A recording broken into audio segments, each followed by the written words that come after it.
Thank you for being with me. My last video got a little cut off at 18 minutes, so I'm going to pick up where we left off. We are in Habit 4, Think Win-Win. I've been reading from the little section, Win-Win Management Training. As with many paradigm shifts, there was resistance. Almost all of the top executives simply wouldn't believe it when they were shown the evidence that the criteria had been met. They basically said, these trainees don't have the experience. They lack the seasoning necessary to give them the kind of judgment we want them to have as assistant branch managers. In talking with them later, we found that what many of them were really saying was, we went through GOAT Week. How come these guys don't have to? But of course, they couldn't put it that way. They lack seasoning was a much more acceptable expression. In addition, for obvious reasons, including the $750,000 budget for a 6-month program, the personnel department was upset. So we responded, fair enough, let's develop some more objectives and attach criteria to them. But let's stay with the paradigm of learner-controlled instruction. We hammered out 8 more objectives with very tough criteria in order to give the executives the assurance that the people were adequately prepared to be assistant branch managers and continue the on-the-job part of the training program. After participating in some of the sessions where these criteria were developed, several of the executives remarked that if the trainees could meet these tough criteria, they would be better prepared than almost any who had gone through the 6-month program. We had prepared the trainees to expect resistance. We took the additional objectives and criteria back to them and said, just as we expected, management wants you to accomplish some additional objectives with even tougher criteria than before. They have assured us this time that if you meet these criteria, they will make you assistant managers. They went to work in unbelievable ways. They went to the executives and departments, such as accounting, and basically said, sir, I am a member of this new pilot program called Learner-Controlled Instruction, and it is my understanding that you participated in developing the objectives and the criteria. I have 6 criteria to meet in this particular department. I was able to pass 3 of them off with skills I gained in college. I was able to get another one out of a book. I learned the 5th one from Tom, the fellow you trained last week. I only have 1 criterion left to meet, and I wonder if you or someone else in the department might be able to spend a few hours with me to show me how. So they spent half a day in a department instead of 2 weeks. These trainees cooperated with each other, brainstormed with each other, and they accomplished the additional objectives in a week and a half. The 6-month program was reduced to 5 weeks, and the results were significantly increased. This kind of thinking can similarly affect every area of organizational life.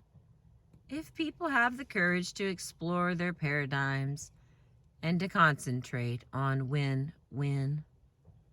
I am always amazed at the results that happen, both to individuals and to organizations, when responsible, proactive, self-directing individuals are turned loose on a task.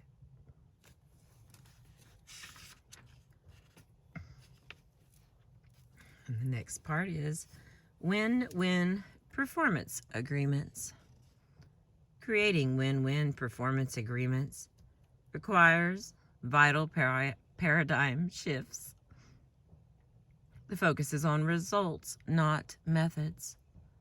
Most of us tend to supervise methods. We use the gopher delegation discussed in Habit 3, the methods management I used with Sandra when I asked her to take pictures of our son as he was water skiing. But win-win agreements focus on results, releasing tremendous individual human potential and creating greater synergy, building PC in the process instead of focusing exclusively on P. With win-win accountability, people evaluate themselves. The traditional evaluation games people play are awkward and emotionally exhausting. In win-win, people evaluate themselves using the criteria that they themselves help to create up front. And if you set it up correctly, people can do that.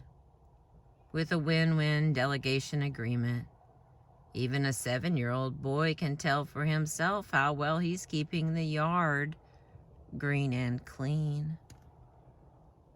My best experiences in teaching university classes have come when I have created a win-win, shared understanding of the goal up front.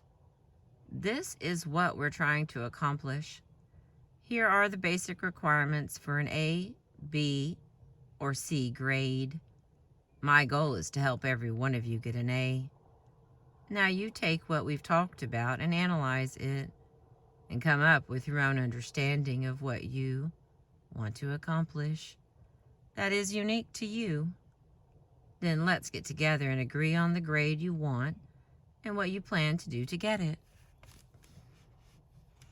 Management philosopher and consultant Peter Drucker recommends the use of a manager's letter to capture the essence of performance agreements between managers and their employees.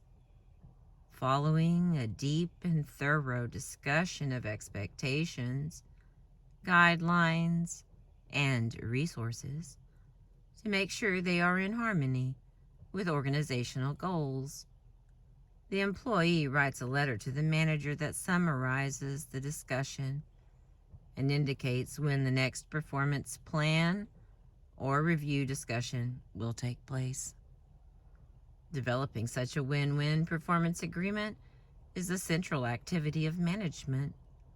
With an agreement in place, employees can manage themselves within the framework of that agreement. The manager can then serve like a pace car in a race. He can get things going and then get out of the way. His job from then on is to remove the oil spills.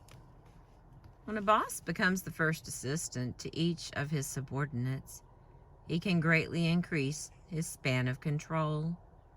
Entire levels of administration and overhead can be eliminated. Instead of supervising 6 or 8, such a manager can supervise 20, 30, 50, or more. In win-win performance agreements, consequences become the natural or logical result of performance rather than a reward or a punishment arbitrarily handed out by the person in charge. There are basically 4 kinds of consequences: rewards and penalties that management or parents can control: financial, psychic, opportunity, and responsibility. Financial consequences include such things as income, stock options, allowances, or penalties.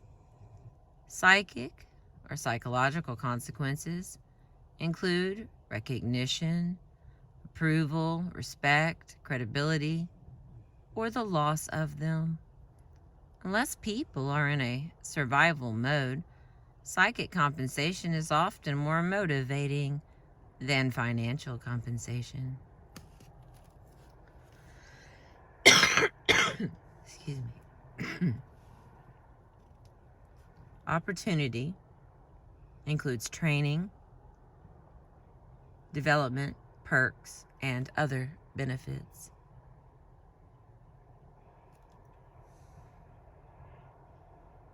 Thank you. for listening.